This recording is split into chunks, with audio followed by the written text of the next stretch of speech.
Welcome to How to Be a Person, a podcast about life with me, your host, Giuliano Grimaudo. All right, Jim, thanks so much for joining me. How you doing today? I'm doing good, Giuliano. Appreciate you having me. Yeah. No, I'm glad we got an opportunity to chat. So in case you don't know, and anybody listening doesn't know, I usually like when I'm having a podcast with someone we haven't really talked before, I don't really know too much. And I was just reading a little bit about what you do, and I was like, that sounds really interesting. And I know you'll definitely go into it a little bit more, but for me, part of what was interesting about it is I just recently got into acting. Last summer, I got signed by a talent agency. And so when I was reading what you were talking about in the context of like emotional intelligence, but also with acting, I was like, well, this sounds really interesting. So if you could, kind of get into it and explain a little bit about what you do and what you teach, and yeah, we'll go from there. Absolutely. Honestly, it happened by accident, and I didn't even realize what I was doing until I was waist deep in it. Um, it goes back all the way till I was 4 years old. But when the idea Okay. hit me, I got into acting around 2003. Okay. 2008 is when I first dipped into this idea because I was working on a film called Hunger. It was my first lead role in a SAG film. And I Mm. remember we were shooting a scene, me and Lyndon Ashby. I don't know if you ever saw that 1990s film Mortal Kombat. He's the cat that Oh, played Johnny Cage, and I was just thrilled. okay. I mean, it's Johnny Cage, man. I was so. But there was a scene we were doing, and the way he works on camera is you film different shots. You film one person's point of view, then you film the other. We were filming Mm. Lyndon's point of view. I was off camera, so I wasn't even being recorded. And I remember when they yelled cut, he reached over and shook my hand like I pulled his kid out of a fire. And I couldn't understand what I did. And it took me Yeah, weeks of thinking about it because I was still a baby actor. It was only 4 years in. sure. And I kind of realized that what had happened is when you're working a scene with another actor, you're giving to each other. Now, what happens a Mm. lot on film is that the person off camera isn't really giving. They're just kind of blah, blah, blah, their lines. So they're not giving enough to the actor on camera. When I was Mm. there, I was not my character, Alex, but because of my lifestyle, the way I live in the moment. So I was giving to him, even though it wasn't from my character's point of view. So he was allowed to work better. That's why he Mm. shook my hand because I was making him better. Okay, Well, interesting. a couple weeks later is kind of when I realized that what I had done was I was tapping into these inherent things that I'd learned as a child. Like, I guess going back to when I was 4 years old, what had happened was when I was a little one, my parents took me to midnight mass, and it kind of, for whatever reason, the concept of eternity freaked me out because Really? if there's no end, there could be no middle. If there's no middle, it's just a perpetual beginning. So 10,000 Oh, eons from now is still just the beginning of my journey. There's no end to it. So what interesting. freaked me out was boredom. It's like, what do you do with the rest of eternity once you've accomplished everything many times over? So Mm. the concept of boredom was really what freaked me out. So it caused me to regress inside of my mind, and I started inherently using my mind like a supercomputer because that's what Mm. my scientists say. The human brain is the most powerful supercomputer in the world. Yeah. So I started creating these programs, and I didn't know what I was doing as a kid. I was just trying to keep myself off of boredom. And two of the first that I created were my suits and bubbles. My suits were just different versions of me. So anytime I met someone, I would copy them mentally and emotionally and recreate them as a version of myself. My Interesting. bubbles were like the holodeck in the Star Trek universe. It could be Okay. anytime, any place, anywhere. So I would take these suits, put them in bubbles, and recreate scenarios to learn better ways to get through them. And I didn't realize at the time what I was doing was creating a proving ground for myself to think Interesting. things out before I did them in real life. Mm. Well, like I said, it carried on through school, through my life, and that's just the way I lived. I lived within these suits and bubbles. So when I got into acting, I didn't realize that I had this issue that I kept called hiccuping. Every Okay. time I would switch in from acting mode to real life mode, I would hiccup. So it Like wasn't a physically smooth. hiccup? No, just like Oh, okay. I was like, wait, like it was like wasn't physically hiccuping. it wasn't a transition. I couldn't transition, Mm. smoothly. So I Yeah. would just like come out of acting mode to switch into the other mode. And then I didn't realize it till after Lyndon shook my hand after those couple weeks. The reason was because I was trying to act when I was already in essence acting my whole life because I Mm. was living the work. Because if you look at acting, it's not even the right terminology anymore. If Yeah. you take the whole 2,500 years of Western acting going back to the Greeks, the Mm. first 2,100 years are what people think acting is: masking, representation, pretending. The 300 years that followed, and oversimplifying, when we got to the Victorian and Shakespearean era, it moved to naturalism and realism. Mm. But it wasn't first till the last like 100 years or so with this gentleman named Konstantin Stanislavski, who's this Russian actor philosopher who changed the game. He says it's not about acting anymore. It's about being, becoming someone else, living Mm. truthfully in the moment, having these imaginary circumstances, but living truthfully within them. So Mm. I was already inherently doing that without learning these acting techniques. So when I started doing the acting techniques on top of the way I lived, that's what was causing my hiccup. Mm. So once I realized that, it kind of hit me to the point where I was like, okay, wow, if that works like that, then why doesn't it work in life? Because if you think about it, as actors, we're at the point now where we're teaching actors how to use real emotions in imaginary circumstances, how to build a Mm. real working mindset for use on the stage. And I'm just making the argument, why are we working so much harder to build imaginary people than real people? So why aren't we taking these emotional skills, giving them to kids in grammar school? So when they hit Mm. adolescence, guess what? They're not going in unarmed. Now they know how their emotions work. So I pressed on with that. I started teaching it through the school systems, which really worked well. And then I got into writing a book about it. The book didn't do so hot because I'm not a good marketer, but the book itself, I think it's brilliant. I mean, I'm a huge fan of the book. Yeah. But once I got into podcasting, which is this February, so it's just maybe 5 months ago or so, Yeah. it was like maybe the third podcast into it is when it clicked. It's like, whoa, what I'm really dealing with is mental and emotional literacy. Because if you Mm. think about it, that's what these masters did.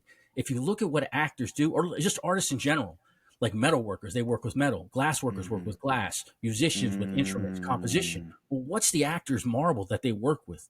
They chisel the human mind and emotions. That's what we use. Mm. And that's the one thing that connects us actors with all human beings. Yeah. All day long, we're using our minds and emotions. Well, Yeah. these acting masters accidentally, well, they did it on purpose, but for acting, they created the hammers, the chisels, the scrapers, how to sculpt this marble. But they Mm. never realized the implications that, well, why can't everybody else just use them to shape their own mind, to Yeah, shape just who in they are? general. Yeah. So, Interesting. yeah. So it allows us to change who we are. So instead of me forcing the circumstances to accept me as I am now capable through these multiple suits. I have a full wardrobe that I could change into, adapt into, so that I can fit the circumstances better. It's like hyper code switching. So now when Mm. I get into a situation, I get to pick which version of me is best for this situation instead of saying, well, Mm. I'm making my best self and everybody's got to fit into that. It doesn't work. Well, I mean, you can force it that way, but it's not nearly as easy. So that's kind of where, Interesting. Yeah, that's pretty cool. So you said you wrote a book. What's the name of the book?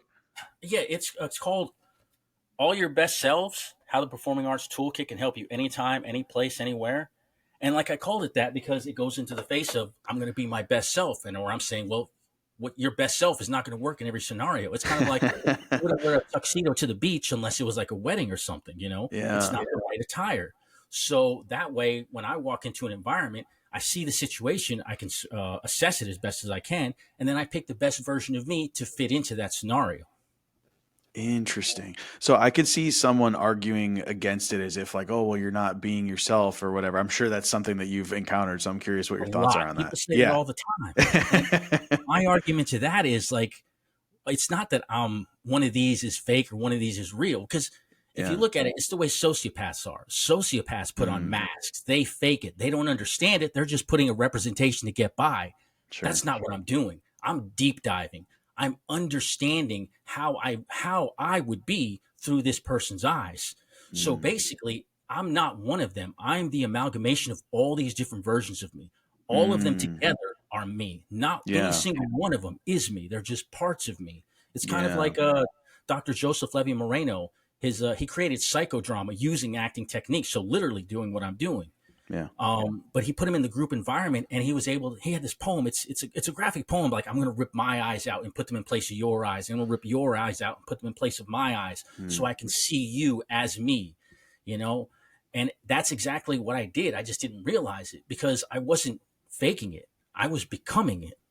I was understanding who this person, Interesting. whoever it is I'm talking to, what do you feel? What do you see? It's like ultimate empathy. So it's Yeah. not surface level stuff, deep dive. And that's the difference. Because once you deep Sure. dive, you start understanding it. And it goes into like things like security, insecurities. And in the stage world, insecurity is called stage fright. How do you defeat stage fright? You know your lines, you know your moments, you know your beats, you know the work, you understand what you're doing. Well, how do you defeat insecurity? You know your lines, you know your beats, you Mm, understand. Basically, it's the same exact thing with two different names. So once you understand that, you understand how these tools can work in your life to defeat things like insecurity. And all insecurity is not yeah. knowing. It's kind of like you're a coloring activity book, right? You start off with blank pages, but you start taking your crayons and start coloring everything in, filling out all the activities. Now you know yourself on a level where you won't be insecure, because if somebody comes at you whichever direction, it doesn't matter. I've already colored those parts in. I understand how it works. I understand who I am. I don't need to be insecure, because I've really never felt in my whole life, I've never felt a situation where I felt insecure, because I was coloring my life the whole way through. I didn't Mm, realize it, but that's what I was doing. I was growing yeah. myself as a human being. Yeah. Well, I was thinking too when you were saying about, because we were talking about being authentic or not. I was thinking how like people already do that kind of on accident too, and like where they will act differently around different people and in different environments, and but they're just not being intentional about it, right? For you, it's kind of like, well, I'm just being intentional about it, so that Yes. like the title of your book, like I can be my best self for the given scenario, all of my Mhm. best selves. That's pretty Mhm. interesting. That's pretty interesting. So okay, when you're talking about like different acting techniques to do that, I'm assuming this is part of what you address in the book, Yes. like different techniques to do this. Is there any that you feel like you can share for Absolutely. listeners? Yeah. There's three main ones that I talk about in the book. One is the Stanislavski system, like I was talking about Konstantin Stanislavski. Yeah. There's another one, the Meisner technique, that teaches how to read behavior. And there's Uta Hagen's exercise that teach you how to break down character. It's kind of like in life. When you're on a sports team, you got to work hard, builds character. You can't lie, builds character, or cheats character, stuff like that. Well, it's the same thing in acting. You're building a character. It's just you're the character you're building. The Mm. one I want to jump into real quick is the Stanislavski system, because to Okay. me, it's incredibly important. Are you familiar with the Seven Habits of Highly Effective People by Stephen R. Covey? Yeah. That's Think probably about those. one of the first personal development books I ever read, and I like fell in love with it. That's beautiful, and it's so simple. That's the beauty is in the simplicity of it. I mean, Yeah. it's deep, but it's still simple. Yeah. Well, I say it like this: Stephen Covey's Seven Habits, they're like strategic think. That's global think. So you're Okay. thinking globally of what's going on. The Stanislavski system to me is more like tactical thinking. It's localized thinking, Mm. and it's ironically 7 questions too. But here are the 7 questions. And these 7 questions, the purpose of them is for an actor to break down the moment in 7 different ways so he can dissect it and see what's going on. And Question to be one. clear, Oh, you said that this guy, like the way, like what he teaches essentially is becoming the yes. character, correct? Okay, so Yes. that makes sense. So the idea is let's approach it from several different angles so that you become so familiar with it that you just simply become the Yes. person that the character you're playing. You're not acting, you're just simply becoming that person. Mm-hmm. Mentally and Interesting. emotionally, you're becoming another human being. So from a Interesting. spiritual aspect, you're changing, you're transferring who you were into Yeah. someone else, so you can live truthfully in imaginary circumstances. Because that's most people don't realize that now. That's what he changed it to. It's about truth, finding the Mm. truth in yourself as opposed to just putting on a mask. Oh man, see, there's so much beauty in that too, because I feel like there are certain movies you watch where and the scenes in those movies where it just you feel like you're watching like you just happen to be in the room watching this person go through That's whatever the they're going goal. through, and it moves you so much because like you said, they're not acting. So I do want to get into those questions, Yeah, but no problem. Yeah. this is making me like think of all these different things. So well, first of all, one of the scenes that I love so much is in the movie Inception. When do you remember when they're in the hotel room? Like it's a flashback of like when his wife committed Mm-hmm. suicide. That scene, like when she's there and he's trying to talk her off the ledge, and she's getting closer to the edge, and he's like speeding up and kind of like trying to get her to stop, and then she jumps, and like his reaction when she jumps, oh my gosh, it's just one. To me, it was like it just hit so hard, and I think it's just a really good example of what you're talking about, like becoming. Like it's almost as if in that moment when you're watching Leonardo DiCaprio, it's like he just is that person. You don't view him as Leonardo DiCaprio. You view him as his character in that movie and losing her and like watching him or like watching her fall and all those things. So I don't That's know. I that's just that's the goal. When it's done right, it should feel like voyeurism. It's like you're yes. you're peeking into someone's private moment. So it should feel Yes. it's that connection that draws you to it, but it should feel a little violating in a sense because this is a Mm, private moment that you're seeing that you shouldn't see, but it's done so well it captivates you to wow. that point, and that's the Wow. goal: living truthfully in imaginary circumstances. So it's about Yeah. truth, it's about understanding, it's about empathy, and Yeah. the You know way what it that makes me think of too is like, okay, so Heath Ledger, there was like this theory that it was after he played the Joker that I don't know. that's I don't know. that's a I'm curious theory. your thoughts. Yeah, absolutely. To me, it was like Elvis. The drugs got him, not illegal drugs, the Mm, uppers, the downers, and stuff I like see. that. I see. Because that's what I've read. Because if you think about it, right after the Joker, he did his last film was The Imaginary of Dr. Parnassus, which was a lighthearted film. He passed Oh, away I didn't. I through it. didn't see that one. Yeah, the Joker wasn't his last film, and people even said it. He wasn't dark. It wasn't like Jared Leto's Joker, where he was, what do you call it, method acting. Heath Ledger Mm, wasn't a method actor, and okay. method actor is an American form of acting. It's basically derived from the Stanislavski system. It came about in the 1930s with Lee Strasberg in the group theater. Okay. And what had happened was Konstantin Stanislavski wrote 3 books, The ABCs of Acting. Okay. And at the time that the group theater was forming, only one of those books was able to get, I don't know how many were written, but I know only one was able for them to get in America. So they Okay. didn't even have the whole picture of the Stanislavski Oh, system. interesting. And what they did wrong, in my opinion, was the use of emotional recall. And that's like, okay, well, if you got raped, go back to that memory and bring it out for the stage, which is, no, that's Mm, terrible. That's traumatic. You're carrying sure. someone's wound open. Sure. So Stella Adler, who was also with the group at theater at the time, she was against it as well. She didn't like the idea of it. So she went to Paris, where Stanislavski was at the time, and trained with him. And then together they came up with the idea of like drawing from the imaginative, create an imaginative trauma. That way it's not going to Mm, tearing from something to you. It's something that you're just creating yourself so you have more control of. It's kind of like the Doctor Strange movies, the mirror universe.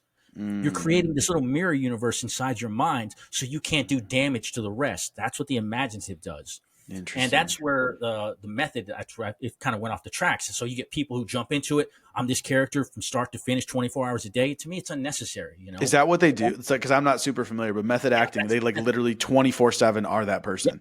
yep. Even off camera, Whoa. when they go home, they live that lifestyle. And like to me, Really? it's like, yeah, that's way too much. You know, if you're an actor, You're like, bro, it's not necessary. yeah, turn it on and off. Because the thing is, if Mm, you know the character, if you understand it, if you do the work, you don't need to be at 24 hours a day.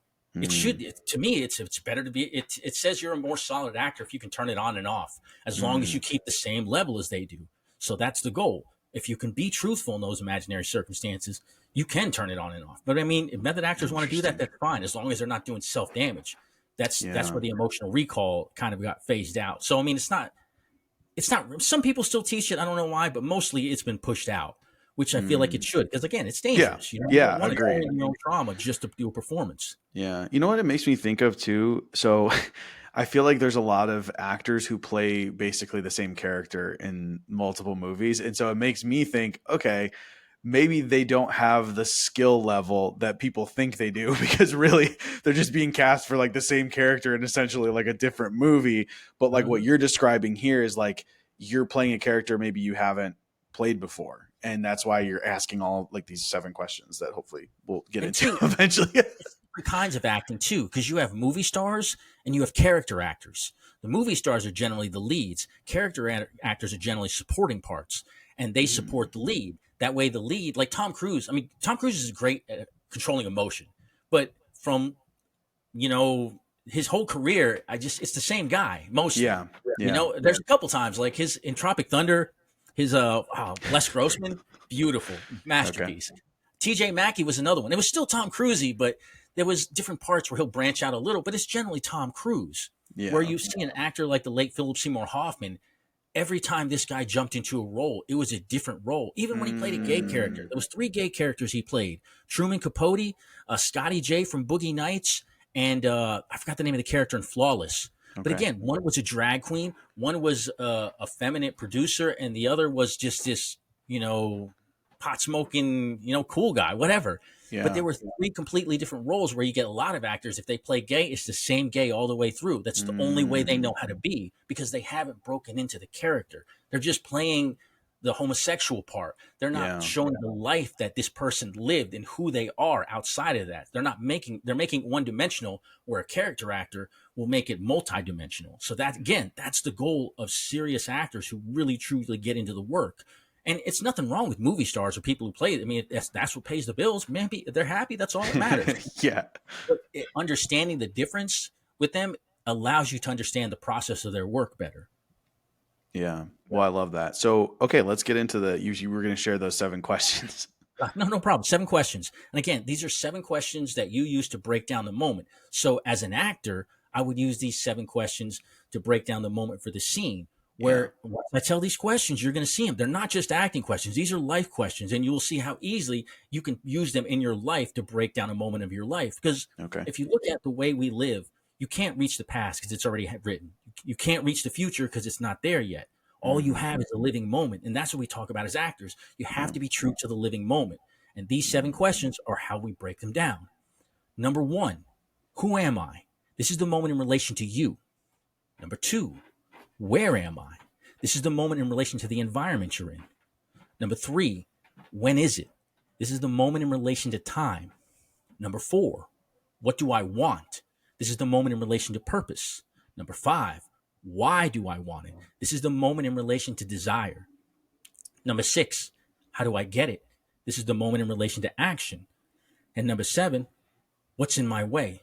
This is the moment in relation to obstacles. So taking these 7 questions, you break down the moment you're in your life, and now you have situational awareness. And the best way I can describe it is kind of like this. You got a submarine underwater, right? It's got no windows. How does it see where it's going? How does it not bump into rocks and whales? The answer is sonar. It sends out this ping. That ping bounces off whales, boats, depth charges, whatever's out there, and it brings back that information to give the submarine situational awareness. That's what these 7 questions do. Whenever you walk into an environment, you ask these 7 questions, information is coming back to you. You take that information to allow you to make better choices in the moment, because the more information you have, the better choices you can make. If you don't ask these 7 questions, you're blind. If you ask them, get the answers, now you better position yourself to make the best choices among all the ones that are in front of you. Because most people don't realize every moment you have a multitude of choices you can make. Most people think the choice they make is the only one they could. No, you're not asking enough questions to reveal what's going on so you can make other choices. So if you send this ping out, when it comes back, boom, now you're in a better place to move. And I know it sounds clunky at first. Oh, God, I got to ask these 7 questions, blah, blah, blah. But you got to appreciate that, how the mind works. It's kind of like the first time someone drove a car at 16, it was clunky. It was, weird. You're scared, you're nervous, whatever. But at some point in time, after driving enough, you've driven somewhere from point A to point B that you've gone many times, but you don't remember the drive. It was automatic. Your body just took you there. It's the same way with these questions. They're clunky at first, but the more you ask them, the more you ask them, the more you ask them, the more you walk into a situation, ping, 7 questions just happened. You didn't even realize it, but now you have this information to make a better choice. Yeah, that's exactly what was the next thing I was going to say. It's like asking the questions. Super interesting. It makes me think about like when you drive stick shift, like that's like a perfect analogy. Like, cause I was thinking, I was like, how can I compare this? And you're exactly what you said. It was perfect. But like, especially when you're driving stick, it's like, you've got your steering, you're operating the pedals, you've got your right hand is used. And like you said, it's super, super clunky. Okay. That's pretty But after a while, it's just, you don't even realize you're doing it. It's just boom, boom. It becomes second nature. Yeah. Same thing with these 7 questions. Interesting. It's the way the mind works. Once you start doing a task repetitively over and over again, your mind just chunks the parts together to make you use less energy so you can get it done easier. Well, if you're able to speed up the way you do tasks by doing it over and over again, by asking yourself these 7 questions, how are you not speeding up your mind? You're speeding, because that's what I did. I sped up the processors of my mind. I think so much faster than I used to, but because I've been using this thought processor over and over again. It's the same principle, just using it in a different task. Yeah. Can you give an example of like the answers to some of these questions? Because I appreciate the little explanation of like this, like an example scenario, like in what the answers might be. Let's say like I'm going into a job interview, right? Okay. I'm going to ask myself, okay, who am I? Am I, first of all, am I the person giving the interview, or am I a person receiving the interview? So I want to know where I am in there. Also, who am I as a person? It's like, I got to understand the job. Like I'm going into a job to work as a manager. All Mm. right. Well, right now, I'm someone who's trying to display all the attributes I have to showcase that I can manage. This is something Mm. that I've done before. I'm not some schmuck off the street who's never handled it. So I have to understand who I am as a person, recall all these things that I can do to display who I am in this management role so that the interviewer can see that.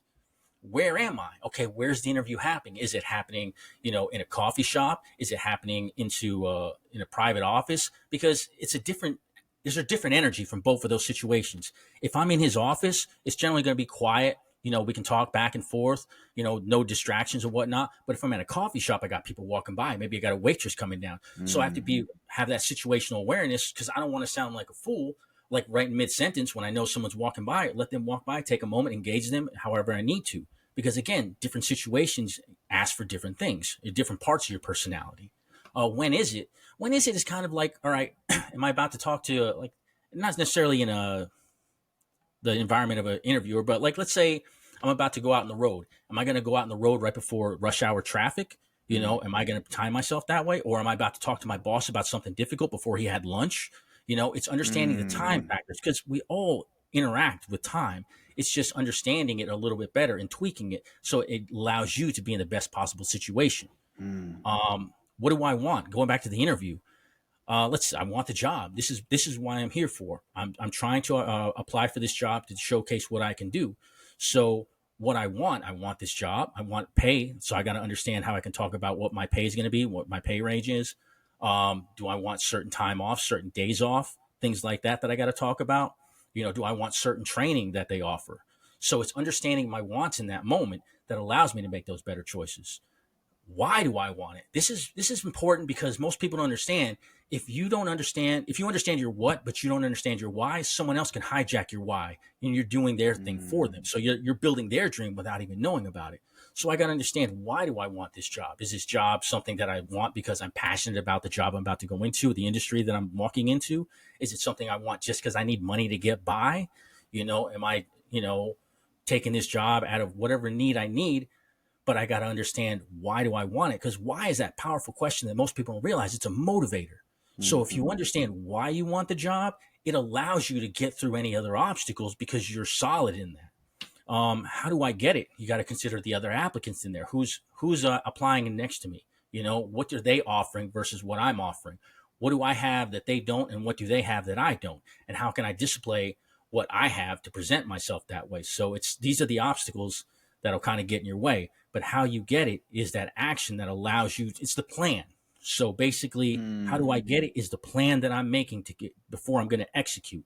And then what's in my way, again, they're kind of linked together. Like what and why are linked together. How, like 4 and 5 are linked together, and 6 and 7 are linked together. Very much so. Mhm. Mhm. Going back to obstacles, again, looking at what these other two guys next to me have, what are they offering? Now, can I present myself in a way that allows me to say, hey, I know this guy has a couple more years of training, but my few years of training, I had 200 people under me where he only had 20. So I can handle these large groups. So something like that. So you're bringing out the best that you have and knowing how to ask those questions too, because it's not an easy thing to say, okay, what do the other applicants offer? If you say something like that, then they'll kind of be maybe a little hesitant toward you. But if you understand what you're doing or what the obstacles are, you can present it in a way like, I know most applicants have this and this, but this is what I have to offer.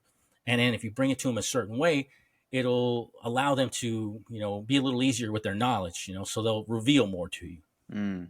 So do you feel like these, because I know you said that like these questions now are more like automatic for you. Is this something that like let's say the interview thing as an example. Is this like something you're thinking about on the drive there? Is this something you're No, thinking about the night before? Is it something you're thinking about once you're like physically in the once I sit situation? down, because the night Mm. before, I'm thinking about what's going on the night before. On the drive over, Mm. I'm thinking about, because again, it's about currently being in the moment. And I'm not in the moment until I sit down. So Yeah. it's like right when I get in the seat, that's when I'm firing off questions. I mean, you can if you want to, like in the early stages, yeah, because you need to ask the questions before they come automatic. But once Yeah, they're sure. automatic, it's like I said, it's when you're going to drive a stick shift, you don't think about it the night before. You don't think about it previously. You get in the car and it just happens. Yeah. And that's the automatic part. Granted, before it gets automatic, yeah, you want to think about it ahead of time Yeah. and break it down because it's going to be slow at first. So But does that once mean you that do it, right now these questions are going through your head while we're talking? Well, like I said, I don't even think about them. It's Okay. just answers are coming. I mean, it's not even they're coming; they're just there. Yeah. See, I'm You know? asking, part of the reason I'm asking is because one of the things that I've prided myself on when I realized it about myself, because I didn't always realize this, was that I am very, very much always like in the moment. Like when you're talking to me, I don't put on like there's no like filter, right? Like it's just Mhm. whatever I'm thinking and whatever's happening inside me is Yep. what I'm presenting outwardly.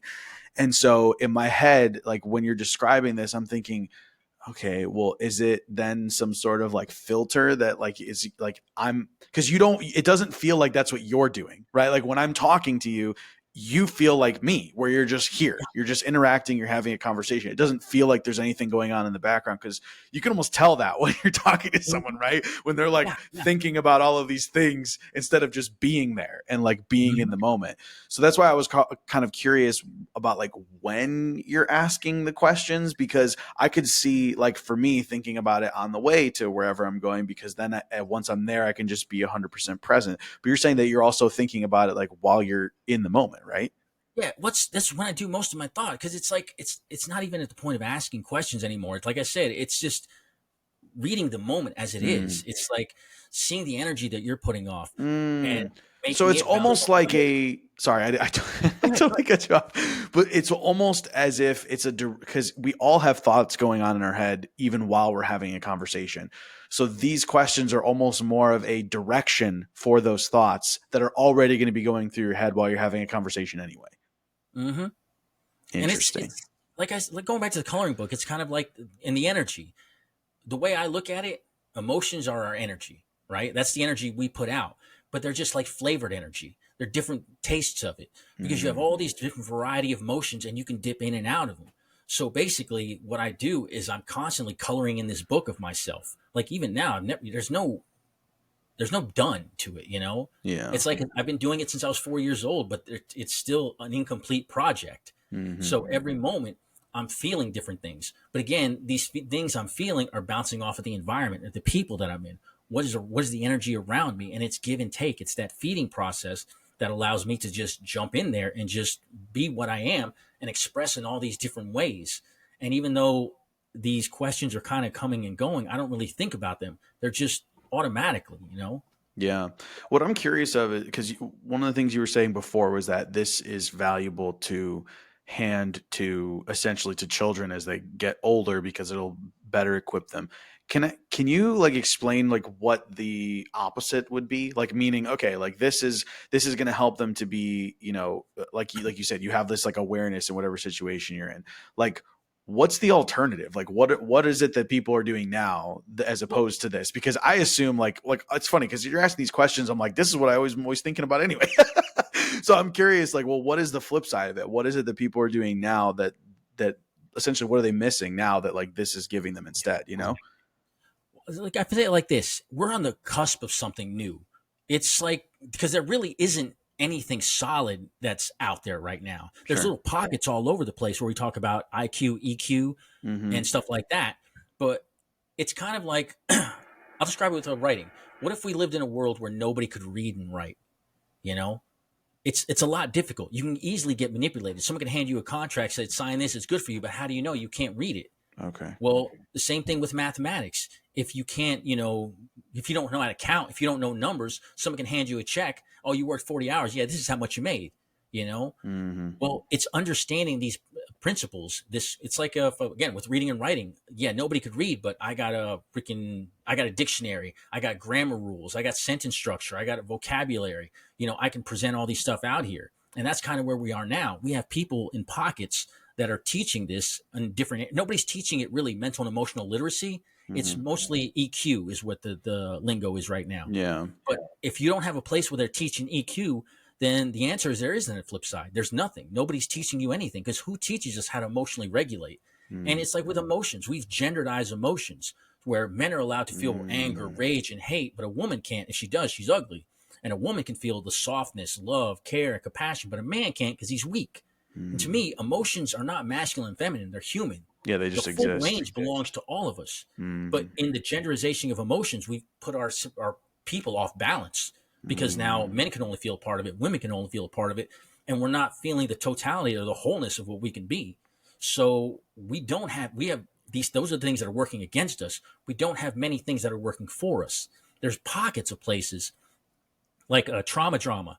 They work with kids that deal with trauma, and they use acting techniques to teach them how to uh, basically, instead of going through their own trauma, they'll like the Stanislavski system, they'll teach them imaginary traumas. This is an imaginary trauma. We're going to work you through this so you have the tools to help you work through trauma. Now that you have those tools, you can take them to your trauma and rework your trauma instead of trying to work through your trauma to develop the tools. So it's kind of like reverse engineering healing. Sense theater works with kids with autism.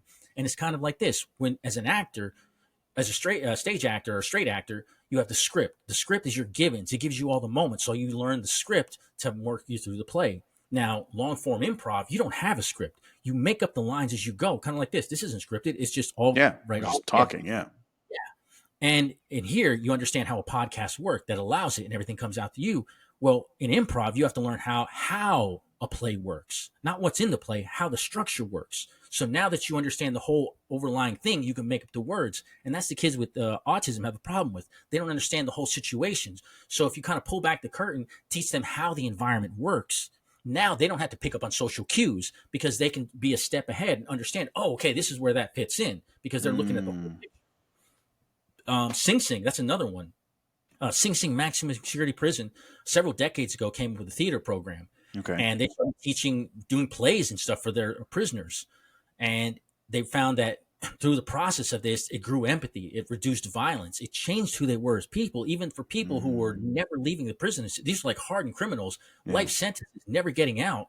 And it still affected them because it's teaching them emotional regulation. It's teaching them how to think things through. So like those are the things that are being offered on the low end, but nobody's like saying, because all of those things is dealing with broken human beings. Yeah. And I'm again going further. Why are we waiting until people are broken? Yeah. Can we get ahead of it? Yeah. So that's the thing. Take this and teach mental and emotional literacy. We're growing two new forms of literacy. And if you think about it, when we gave the world written literacy in the form of reading and writing, it changed the world. When we gave the world numerical literacy in the form of mathematics, it changed the world. Therefore, why wouldn't it change the world if we gave the world mental and emotional literacy? Two brand new forms of literacy that we, by and large, don't have. Like I said, there are little pockets where we're teaching it, but we're still not teaching it like literacy. We're just teaching it. These are helpful tools that will, improve your life, when it's so much more than that. Yeah. Well, and it seems also that like where it's happening now is almost like as an accidental byproduct of just doing something else. Like you said, oh, we're doing these plays and acting, and it's just it happens to be helping, but it's not, like specifically for that. Okay. The other thing that that popped in my head while you were saying this, like it's almost like when you were describing about there being the genderization of emotions, how it's like people, right? Because this is what I was trying to understand is like, so what problem is this solving? And ultimately what it is like people they're not being intentional about their thoughts and their emotions, correct? Like that's what it is. It's Correct. You're essentially acting based on the forces that are acting upon you, right? Like you said, like, oh, I'm a man. I'm not allowed to show this emotion because I'm a man. But that's just one example, but like just that there's plenty of things like that mentally and emotionally that act upon us externally. And then we're just letting those things happen as opposed to being intentional about it. Correct? Very much so. Okay, we don't teach people intent. Yeah. Yeah. So when you say mental and emotional literacy as like two different things, what can you like be more specific? Like just so people understand, like when you're saying mental literacy, emotional literacy, how would you define those? Emotional literacy is dealing with because going back to when I was little, the way I split myself up, and again, this is me personally. I'm not saying people have to live this way, but it's akin to Plato's allegory of the soul, where he's like, there's the noble rider with the ignoble horse and the noble horse. Well, to me, it's just one horse. It's me riding the horse, but it's two halves. So my emotional body, that energy that I have, that's where the emotional literacy comes from. Emotional regulation, understanding how I exist and feel and move within my emotional body. Mental literacy is more like the Stanislavski system, where I'm thinking about the moment. I'm thinking about what's going on. Like with the Meisner technique teaches how to read human behavior. The whole point of it is to like look at someone else and read between the lines. What's the subtext? What are they really saying?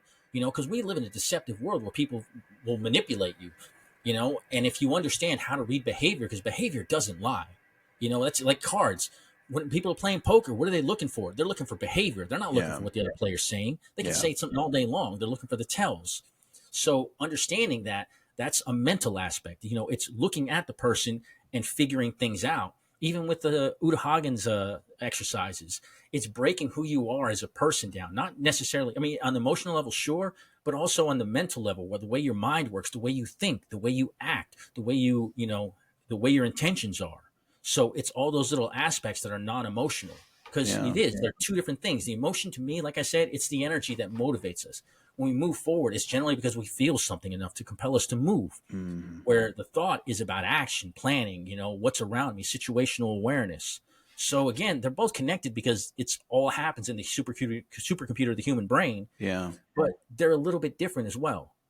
Yeah. And so, in describing them as literacy, like let's say emotional literacy as an example, it's being able to identify those emotions, those motivations that you talked about, and being able to And use it understand as them. well. And hmm what? And understand them, how you move through them, because it's Hmm. one it's part of it is knowing it, but like GI Joe said, knowing's only half the battle. You got to Yeah. get more deeper into it. So it's not just because you can identify them all day long. It's like I can go to the gym and identify the equipment all day long, but if Hmm. I don't actually move through the exercises, my body is not going to be able to flow fluidly through it all. I'll be herky Yeah. jerky. So Yeah. it's identifying them, understanding them, and then knowing how you feel and move through them. Because again, when you're using these different flavors of emotions, it changes you because you're feeling different things. So if I'm going into an interview positive and happy, it's going to be very different than if I go into that interview sad and mopey. I'm Mm. going to be different. So it's understanding and recognizing when it is. Like if I'm sad and mopey, oh, I need to change out of this one because I need to be positive, because nobody's going to hire a sad and mopey. Nobody wants a Debbie Mm. Downer. So Yeah. it's understanding those aspects and being able to move fluidly within them. Yeah. Well, I love that you mentioned that too, because I think there's a lot. See, it's so funny you describe it as literacy, because just like you said, when it comes to actual literacy, like being able to read, like it is a complete game changer in the experience that someone will have in the world, whether or not they can read. And just what you described right there about like I'm going to have a different experience if I have emotional literacy as well. Like that is a huge deal that I think most people are not aware of. And quite honestly, there's a lot of conversation about stuff like this in like the personal development world, which is like Yes. that's what I'm super, into. But the problem is that people on the outside are looking at it as like, oh, that's like this weird self-help personal development stuff. But I like that you're describing it as emotional literacy, simply because that's what it is, but also because it gives it a legitimacy.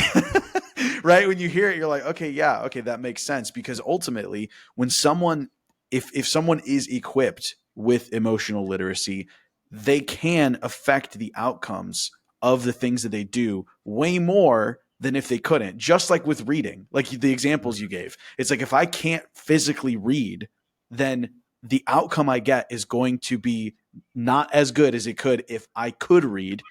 And most people can look at that and be like, yes, that makes sense. Right. But if you talk about like, well, hey, if I go into an interview with this type of energy, I'm more likely to get hired than if I go in with this energy. Some people are like, energy? What are you talking about? Like you're the most qualified person is the one who's going to get hired. Right. Like that's usually you're kind of like, you're writing it off.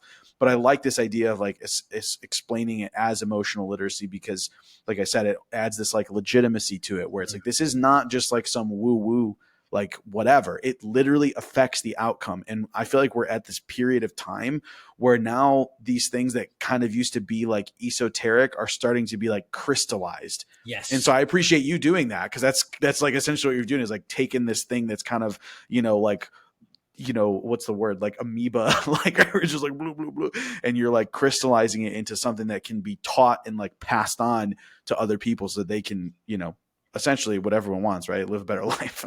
Absolutely. And I think that's the beautiful thing about this, is because that's I feel like that's one of the issues that a lot of the self-help industry has. There's there's no bar for entry.